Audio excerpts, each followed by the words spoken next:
Hello, today I'm tasting a wine from the Ribero del Duero in Spain.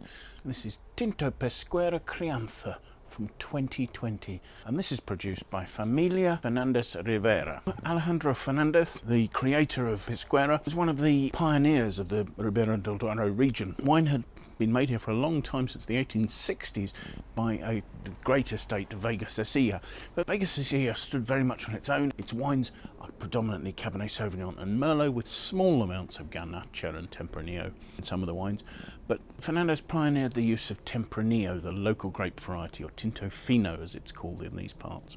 He and his wife Esperanza were both from Pesquera del Duero, and the family estate was set up just on the outskirts of that town in the Ribera del Duero region. The Duero is the river that runs down into Portugal to become the Douro, which is where port is made.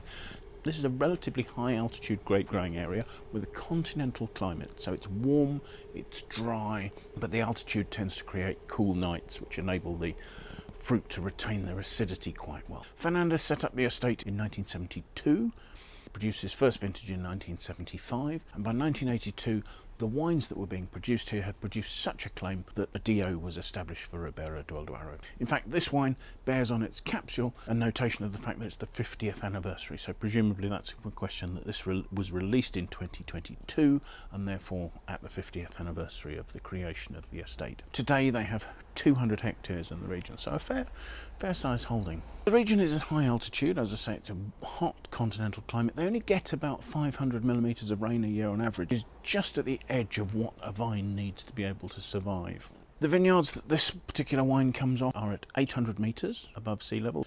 They're in Roa and La Jora, and the vines here are trained quite close to the ground, so that in an already warm area you're getting the radiated heat coming up from the soils.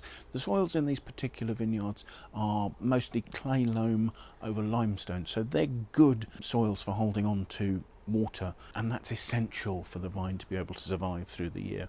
But they're soils that give the water out quite slowly to the vine, so prevent them being too vigorous.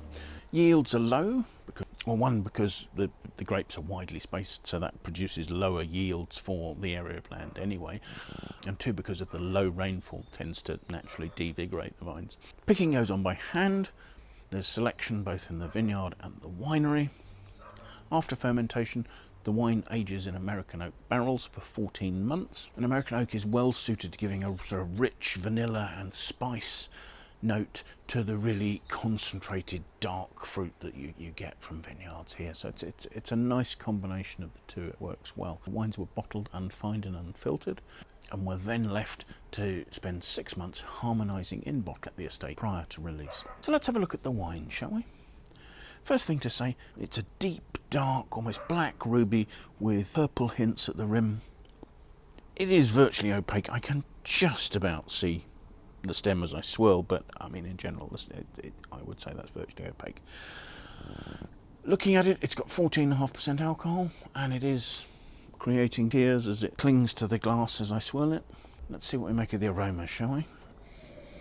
The aromas are rich and meaty. They're ripe. There's an almost sort of licoricey note to it. There's chocolatey notes in there. Primary fruit is overlaid by slightly savoury notes, but there's plenty of richness and power there.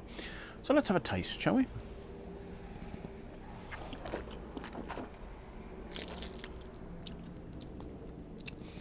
The wine is medium to full-bodied. Immediately there's a slightly grainy, slightly velvety, tannic grip at the beginning there. The acidity is soft. It's enough to lift a sort of a red fruit, a raspberry note out of the fresh attack of the fruit there, and then that sort of fills out. It becomes more sort of rich boysenberry. It becomes more dark fruit. It becomes sort of licoricey concentrated. Again, there are chocolatey notes coming in here. Then it almost becomes a little drying. There's a sort of a grainy, cedary note. The tannins have a bit of bitter astringency, I suppose. That's sort of bitter licorice coming in there. There's a more black olive note as well, and the finish is quite savoury. The warmth of the alcohol is giving it some roundness, but actually the tannins are closing the finish up a little. I mean, this is only a 3-year-old wine, so I think give this another couple of years for those tannins to smooth out and to allow the fruit to open and assert itself above the tannins would help it here. There are vanilla-y notes, there are notes of sweet spice, cedar I've mentioned, cinnamon, those sort of oak notes coming through.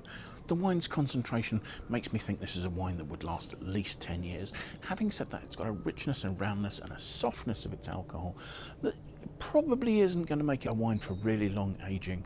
You know, in 5 or 6 years' time, this will have come into its own completely. We'll be drinking beautifully. I probably wouldn't keep it much out over sort of 10-12 years, but it is going to be magnificent, it's going to be powerful, deep and dark. So I hope you found this interesting. Thank you very much for watching. If you've enjoyed the tasting, do please like and share. If you have any comments, please leave them in the box below.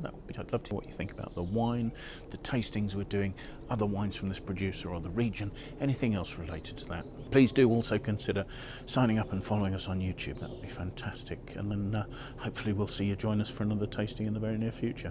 Thanks again. Bye for now.